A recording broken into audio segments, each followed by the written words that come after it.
Engineer محمد علی Mirza engineer ہیں، اور اس line کی ان کو جتنی بھی سمجھ اور تجربہ ہے وہ جانتے ہیں۔ دینی اعتبار سے شروع میں کچھ ان کی باتیں سن کر مجھے بڑا اچھا لگا کہ ایک شخص ہے کہ جو احادیث کو بیان کر کے اور اسی کی دعوت دے کر آگے بڑھ رہا ہے، لیکن جو ان کی عوام میں مقبولیت بڑھتی گئی، انہوں نے ہر شخص پر رد کرنا شروع کر دیا، اور یہاں تک کہ اب صحابہ کی ذات بھی ان سے محفوظ نہیں ہے۔ کسی بھی صحابی کے بارے میں کچھ بھی بول سکتے ہیں، کچھ بھی ان کی زبان سے نکل سکتا ہے۔ پھر احادیث کی غلط تشریحات شروع کر دی۔ کئی ساری روایات جن کا جواب میں نے اپنے تنبیہات میں بھی لکھا ہے اور ویڈیو کی شکل میں بھی ان کا جواب دیا ہے، جیسے 2 نمازوں کو جمع کرنے کے متعلق ان کا کہنا ہے کہ جی شیعوں کا عمل جو ہے یہ حدیث سے ثابت ہے، اور مسلم شریف کی روایت کو بطور دلیل پیش کرتے ہیں کہ آپ علیہ الصلاۃ والسلام نے بغیر کسی عذر کے 2 نمازوں کو جمع فرمایا۔ تو نماز جمع بھی کی جا سکتی ہیں، ظہر اثر جمع کی جا سکتی ہیں، مغرب و عشاء جمع ہو سکتی ہے۔ صحیح مسلم میں اوپر تلے 10 حدیثیں ہیں 1633 سے آنورڈ تک کہ آپ صلی اللہ علیہ وسلم نے بغیر خوف کے، بغیر بارش کے، اور مدینہ شریف کے اندر مراد بغیر سفر کے، یعنی کوئی بھی مجبوری نہیں تھی۔ یہ صحابی اس لیے بتا رہے ہیں تاکہ پتہ چلے کہ بغیر مجبوری کے آپ نے جمع کی۔ حالانکہ امام ترمذی رحمہ اللہ نے خود اپنی کتاب میں لکھا ہے کہ یہ وہ حدیث ہے کہ جس پر امت میں سے کسی کا عمل موجود نہیں ہے۔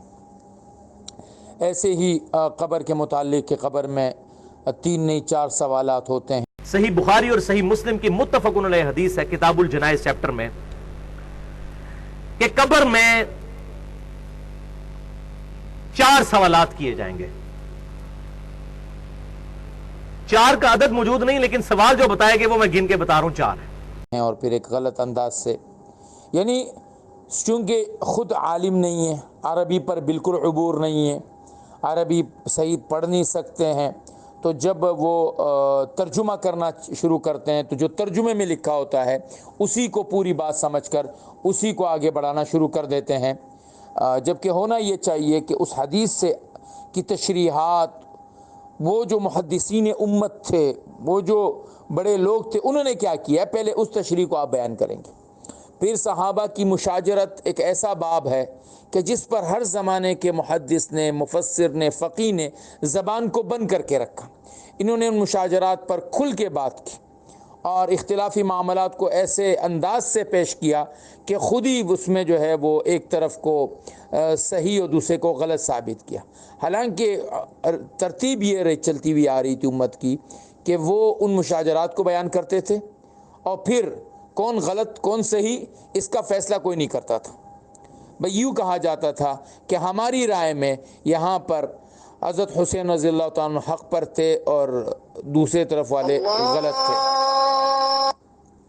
ایسے ہی علی اور عائشہ کی جو مقابلہ ہے اس میں بھی یہ بات کہی جاتی تھی کہ ہم یہ سمجھتے ہیں کہ علی کا حق پر تھے اور عائشہ اور ان کے ساتھی سے اجتہادی غلطی ہوئی۔ معاویہ اور علی رضی اللہ تعالیٰ عنہ کے معاملے میں بھی یہ اجتہادی غلطی والی بات چلتی، لیکن انہوں نے کربلا کے موقع پر جو صریح غلط تھے لوگ، یزید اور اس کے ساتھی، اسی قانون کو اٹھایا اور اسی قانون کو جنگ جمل پر بھی اور جنگ صفین پر بھی اور تمام جگہ لاگو کرنا شروع کیا۔ تو یہ ایک ایسے معاملات، حضرت زبیر رضی اللہ عنہ کی ذات کو بھی انہوں نے مطعون کیا، طلحہ رضی اللہ عنہ کی ذات کو بھی مطعون کیا، صحابہ کی ذاتیں ان کے ہاتھ سے جو ہے وہ نہیں بچی، اس لیے یہ شخص گمراہی کے راستے پر چلے گئے، حق کے راستے سے اب ہٹ چکے ہیں، اور ان کا سننا اور ان کی باتیں، پھر مسائل غلط بتانا، پھر مسائل میں انداز غلط بتانا، یہ بالکل ایک راستہ غلط ہو گیا ہے۔ محمد علی مرزا کو سننا، اس کی بات کو پر عمل کرنا کسی صورت بھی درست نہیں ہے۔